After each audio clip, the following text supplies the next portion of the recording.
I thought love was supposed to make you feel safe, like you could be yourself without fear. But somewhere along the way, my relationship with Jessica turned into something else entirely. Something that felt like constantly walking on eggshells, waiting for the next criticism, the next cold shoulder. It was 3 weeks before our wedding when everything came crashing down. We were standing in our apartment on a Sunday morning when she said the words that would change everything. "You are not my only option, Caleb." She actually laughed when she said it, that cold, sharp laugh that made my blood run ice.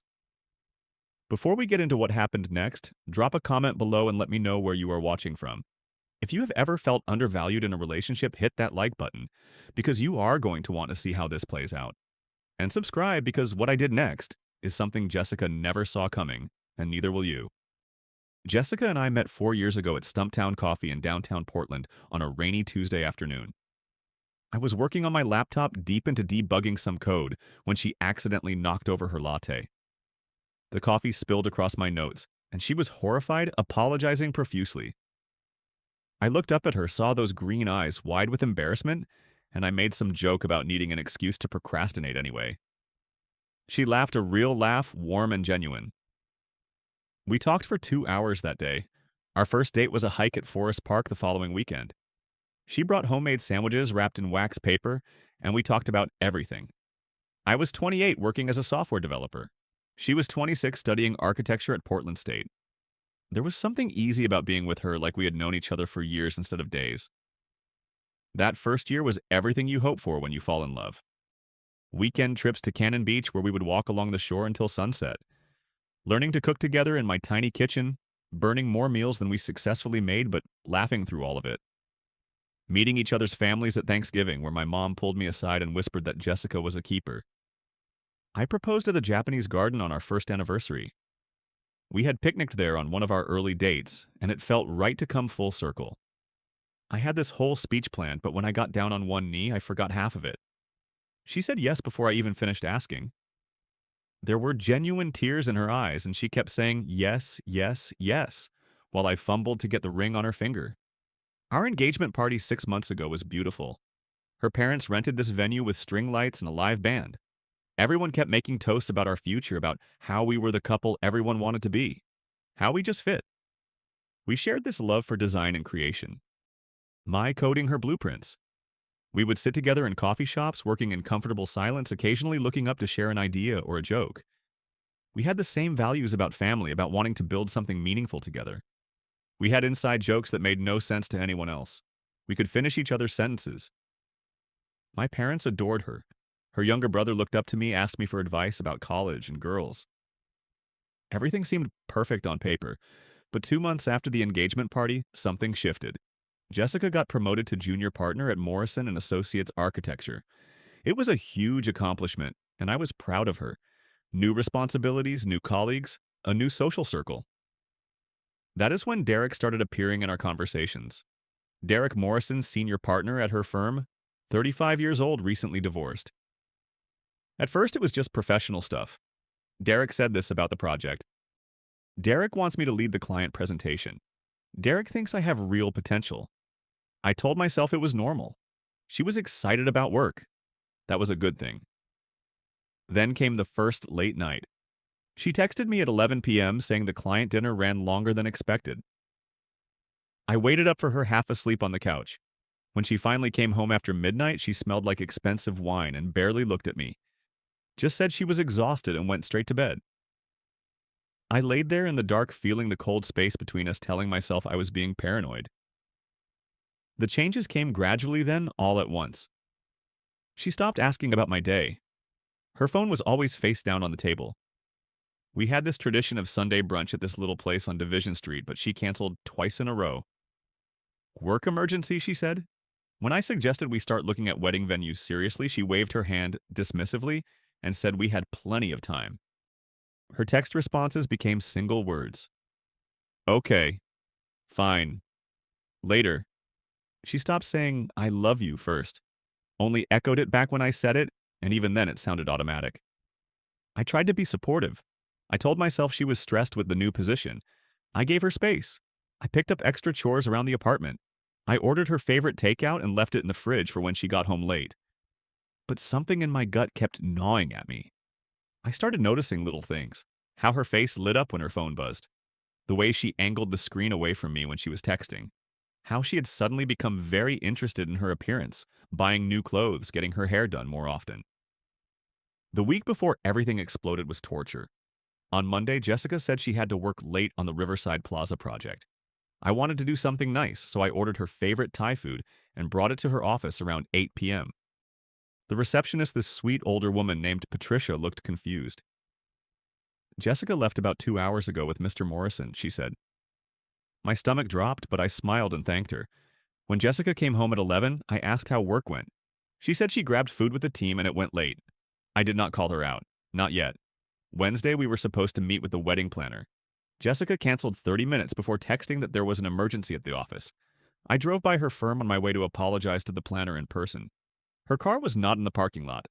Later that evening, I saw she had posted an Instagram story at some wine bar downtown.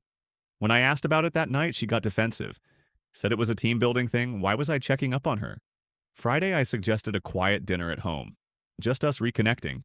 She agreed but spent the entire meal distracted, checking her phone every few minutes. I finally asked if everything was okay with us.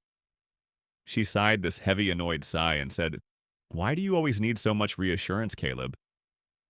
That stung more than I expected. I let it go, but we went to bed in silence that night. I could not sleep. The distance between us felt like a physical weight pressing down on my chest. Saturday evening, we were watching a movie, or trying to. Her phone kept buzzing over and over. She kept picking it up, smiling at the screen, typing back. I watched her face in the glow of the phone. She looked happy, excited, more alive than she had looked with me in months. Finally, I asked, "Who is texting you?" She snapped at me. "Why are you monitoring me?" We did not speak for the rest of the night. I laid awake staring at the ceiling, feeling like I was losing her and not understanding why. My mind raced with questions I was afraid to ask. Is she having second thoughts about marriage? Is Derek more than a colleague? Why do I feel like I am disappearing? The engagement ring on my own finger felt heavy, like it was made of lead instead of gold. I decided that tomorrow I would ask her directly. No more walking on eggshells. I deserved honesty. Sunday morning, I got up early and made breakfast. Pancakes, her favorite, with fresh blueberries and real maple syrup. I was setting the table when Jessica walked out in her workout clothes, hair pulled back, checking her phone. "I am meeting Sarah for yoga," she announced, grabbing her keys. "Can we talk first?" I asked, keeping my voice calm. She checked her watch, visibly annoyed. "Make it quick, Caleb." I took a breath. "Are you happy with us, I mean?" She crossed her arms. "Where is this coming from?" I mentioned the distance, the canceled plans, all the late nights at work. She rolled her eyes like I was being ridiculous. "You are being so clingy lately," she said. That word. Clingy. For wanting basic time with my fiancé. I felt something crack inside my chest. "What about Derek?" I asked quietly. Her face changed. Just for a second I saw it. Caught off guard, maybe guilty. Then it smoothed over into dismissiveness. "Derek is my colleague, Caleb. Do not be jealous. It is not a good look on you." But I pressed. "I just want to feel like I matter to you." That is when she laughed. Not a warm laugh. A cold, sharp laugh that cut right through me. "You want honesty? Fine. You are not my only option, Caleb." The words hung in the air. I stared at her, my brain trying to process what she had just said. She continued, and her voice had this cruel edge I had never heard before. "I have other opportunities, career opportunities, social opportunities, yes, even romantic opportunities." Another laugh, bitter and cold. "Did you really think you were so irreplaceable?" Something inside me went completely numb. Not angry yet, just crystal clear. Like a fog I had been living in for months suddenly lifted. I could see everything plainly. This woman who I had loved for 4 years, who I had proposed to, who I had built a future with in my mind, was telling me I was her backup plan. I asked, my voice eerily calm, "So why are you still wearing my ring?" She looked down at the diamond on her finger, shrugged. "I have not decided yet." She grabbed her keys and headed for the door. turned back one more time. Do not wait up. I might stay at Sarah's tonight. Then she was gone. The door slammed. I sat on the couch for 10 minutes completely still. The pancakes were getting cold on the table. Everything was quiet except for the ringing in my ears. Then something shifted inside me. From hurt to resolve. Crystal clear resolve. I was not going to be anyone's backup plan. I was not going to sit here and wait while she decided if I was worth keeping. I looked around the apartment we shared and suddenly it felt like enemy territory. Her laptop was sitting on the coffee table. She had forgotten it in her rush to leave. Normally, I would never invade someone's privacy. I believed in trust and boundaries, but "you are not my only option" kept echoing in my head. She had shattered the trust. She had crossed the boundaries. I opened the laptop, it was not even locked. She trusted me that much, ironically. The email tab was open to her inbox, and there right at the top were emails from Derek Morrison. Subject line from 3 weeks ago. Last night was incredible and my hands started shaking. Subject line from 2 weeks ago. Cannot stop thinking about you. I clicked on one, started reading. Detailed descriptions of their affair. How it started 6 weeks ago after a client celebration. How Derek said he was going to leave his wife for her. How he promised to fast-track her career. Jessica's responses were enthusiastic, eager, no guilt anywhere. In one email, she called me comfortable but boring. Said she needed excitement in her life. I opened the Messages app on her laptop. It synced with her phone. The thread with Derek had hundreds of messages, explicit photos I will not describe, plans to meet at hotels, discussions about their future together. But what killed me was the thread with Sarah, her best friend. Jessica had told Sarah everything. Sarah had warned her, told her she was making a mistake, that I was a good man. Jessica's response: Derek makes me feel alive. Caleb is safe, but I want excitement. The most damning message was from yesterday. Derek wrote, "When are you leaving him?" Jessica responded, "After the holidays. Easier to cancel a wedding than get divorced later." They were planning my exit from my own life, and I was not even supposed to know. My hands were shaking as I took screenshots. All of the emails, all of the texts. Sent them to my own email address. Closed the laptop carefully, left it exactly where I found it. Then I just sat there looking around the apartment with completely new eyes. This was not my home anymore. This was a crime scene of my own dignity. I called my best friend Marcus. We had been friends since college, been through everything together. He answered on the second ring. "What is up, man?" My voice came out steady, which surprised me. "I need your help. Can you come over?" 20 minutes later, Marcus was sitting across from me. I told him everything, showed him the screenshots. His face went from shock to fury. "What are you going to do?" he asked.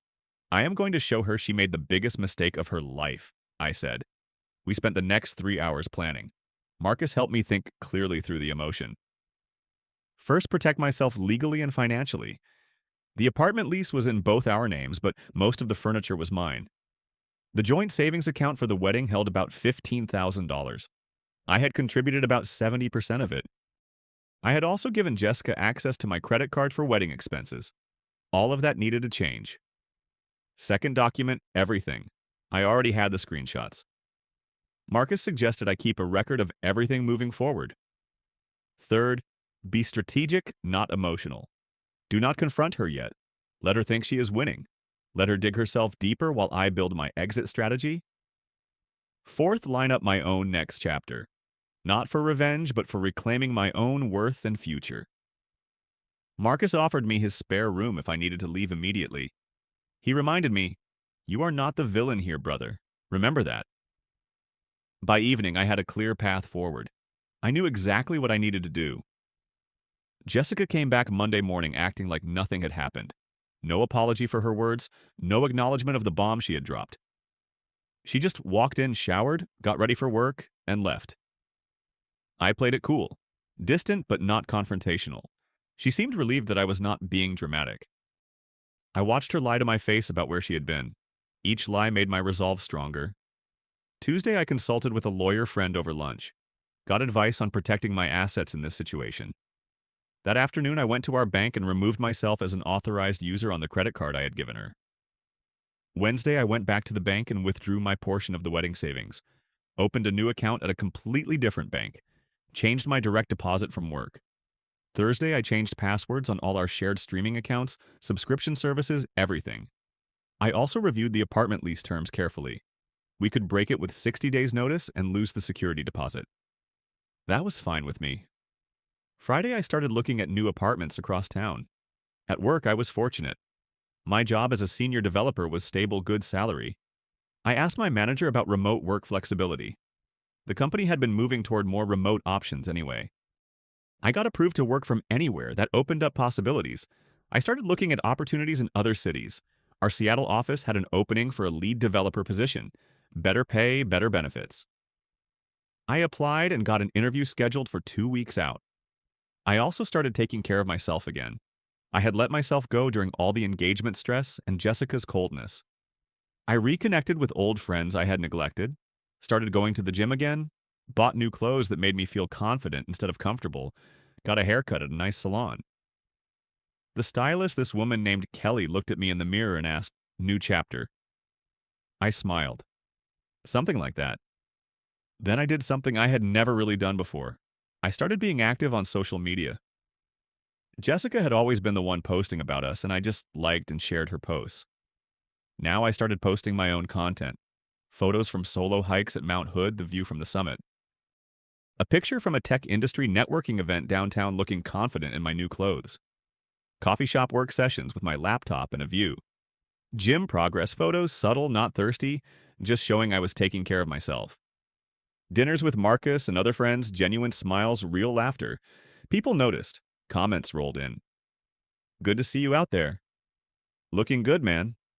"Where is Jessica these days?" I did not respond to questions about her. I just kept posting my life. Independent, thriving, unbothered. And Jessica noticed too. She started asking why I was posting so much. "Who are you trying to impress?" she asked one evening, scrolling through my Instagram. I shrugged. Just living my life.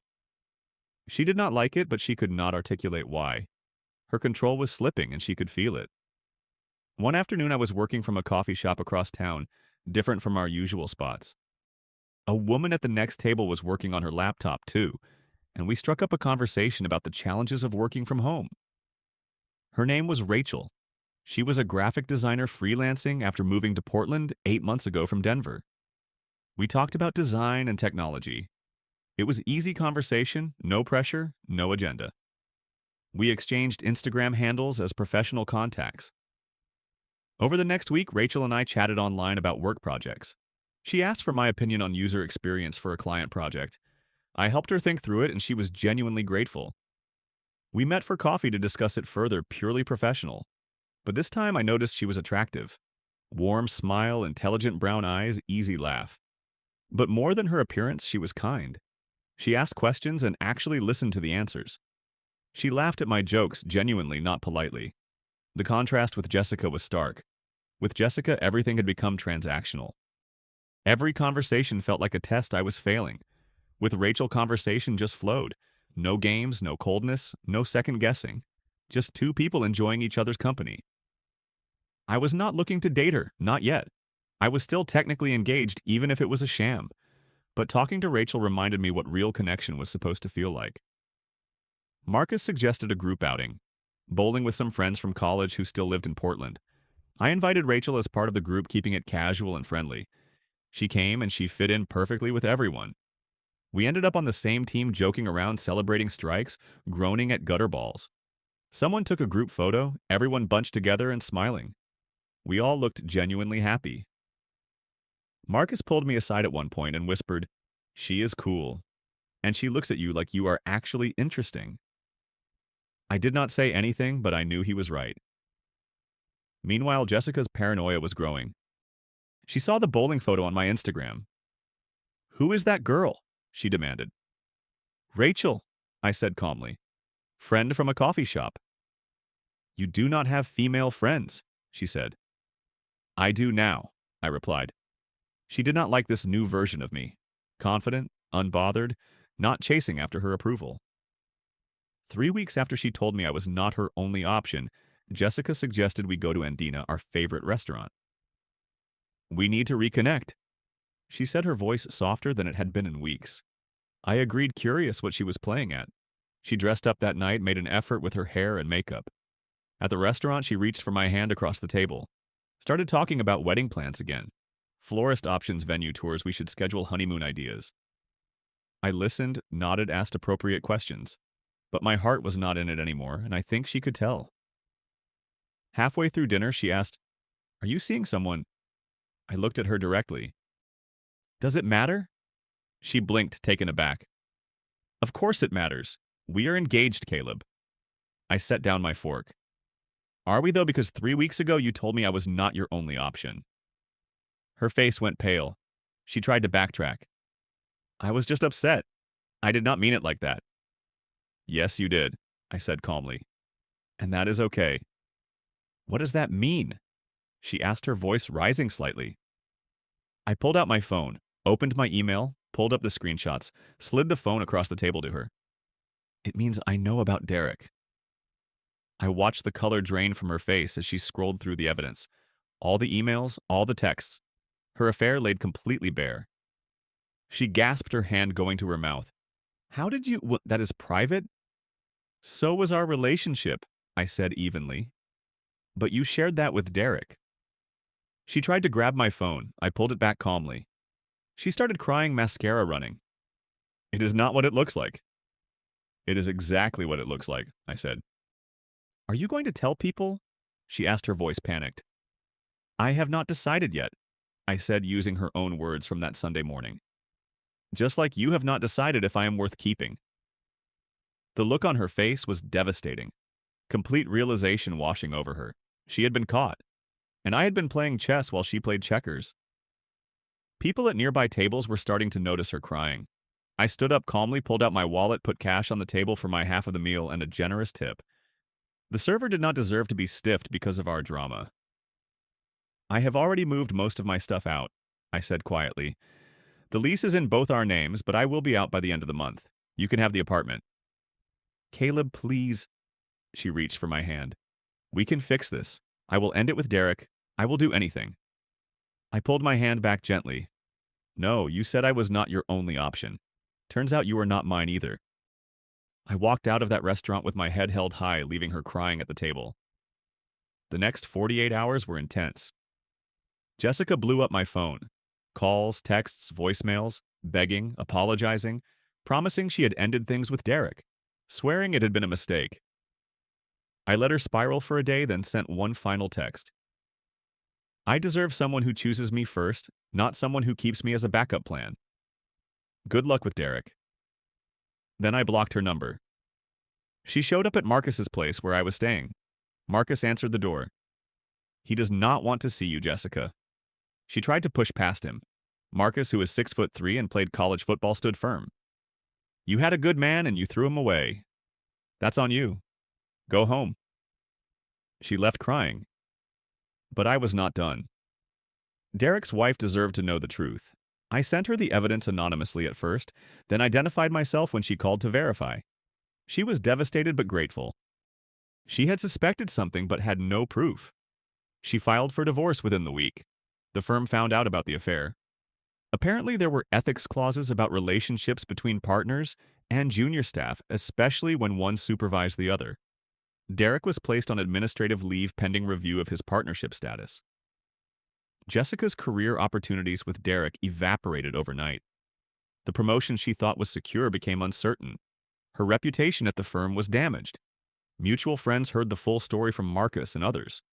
The narrative Jessica had probably planned, where she was the one who outgrew me, crumbled. Instead, she became the woman who cheated on her fiancé with a married partner at her firm. She went from having options to having nothing. Meanwhile, I accepted the position in Seattle. Better pay, fresh start, new city, new chapter. Marcus helped me move, turned it into a road trip. We drove up I-5 in a loaded U-Haul, music blasting, talking about everything. "You did the right thing, brother," he said as we crossed into Washington.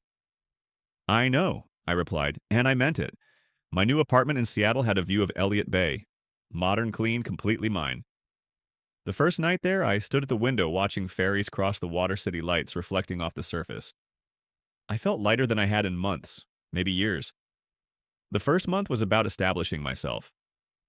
I threw myself into work and I excelled. My new team welcomed me. My manager praised my contributions in the first week. I made new friends through hiking meetups around the Seattle area, explored the city on weekend walks, Pike Place Market coffee shops, discovery runs along the waterfront. Some nights were hard. I would lie awake questioning if I had been too harsh, if I should have tried counseling, given her another chance. But then I would remember her laugh when she said I was not her only option, how small she made me feel, how I had been shrinking myself for months trying to please someone who did not value me. I started seeing a therapist to process everything. She validated my feelings and my choices. You set a boundary. That is healthy. That is strong. Rachel and I stayed in touch as friends. She was genuinely happy about my new job. We video called occasionally, always casual, no romantic pressure, just easy friendship. One evening she mentioned she had a design conference coming up in Seattle. If you need a place to crash, I have a spare room, I offered. She smiled through the screen. I might take you up on that. Both of us smiled, something unspoken but comfortable hanging in the air. 6 months after I left Portland, I went back for a tech conference. I was presenting on a panel about remote work culture. The morning of my presentation, I grabbed coffee at my old spot downtown.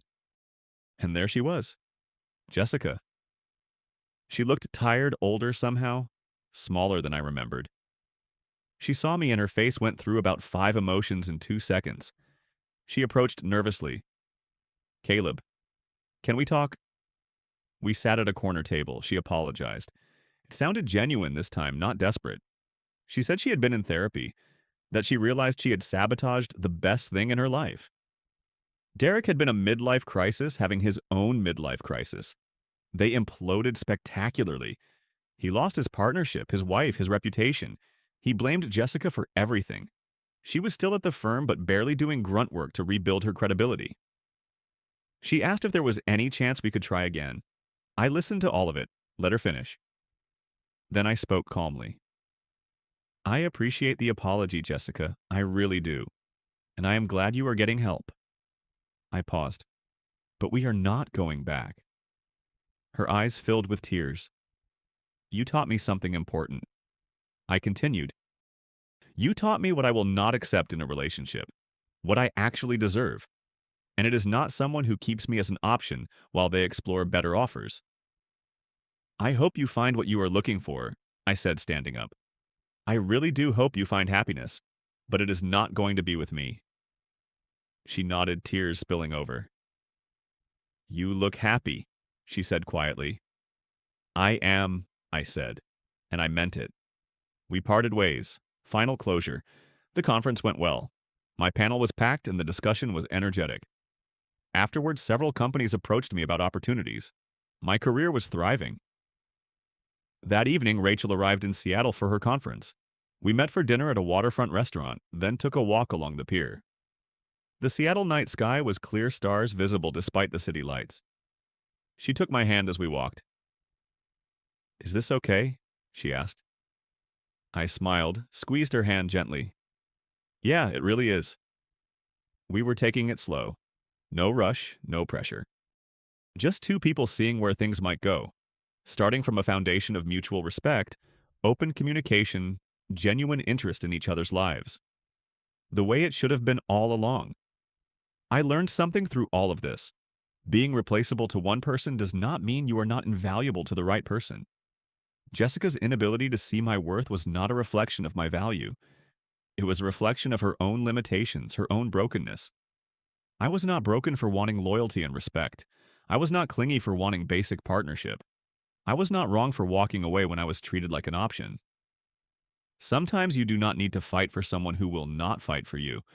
Sometimes the bravest thing is letting go and trusting that something better is out there. I was not just surviving anymore, I was thriving, building a life I was proud of, surrounded by people who valued me, open to love that was real and reciprocal. And honestly, living well turned out to be the best response of all. Not revenge, just freedom. Just choosing myself. Just knowing that I deserved better and refusing to settle for less. Jessica laughed when she told me I was replaceable. She stopped laughing when she realized what she had actually lost. So let me ask you something. Have you ever had to walk away from someone who did not see your worth? How did you find the strength to choose yourself? Drop your thoughts in the comments. I would love to hear your stories. If this resonated with you at all, please hit that like button. Subscribe to the channel if you want more real talk about relationships and self-respect. And share this with anyone who needs to hear that they deserve better than being someone's backup plan. Thank you for listening to my story. I hope it reminds you that your value does not decrease based on someone else's inability to see it. Stay strong out there and remember that choosing yourself is never the wrong choice. Take care.